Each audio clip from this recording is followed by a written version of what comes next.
Hey guys, if you're seeing the GCash error maximum retries exceeded, here's a quick and easy guide to fix it in under 1 minute. First, go to airplane mode and turn it on.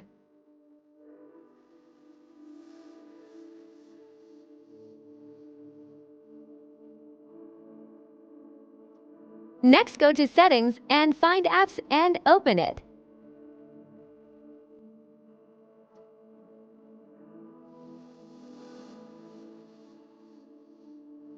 Scroll down and select GCash, then select Force Close.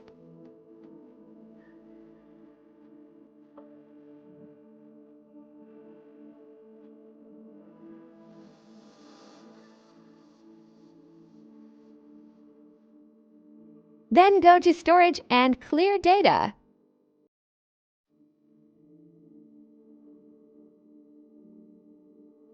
Then select the three dot and reset the GCash app.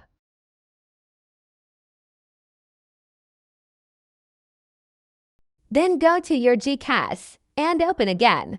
Thank you for watching. Don't forget to like and subscribe.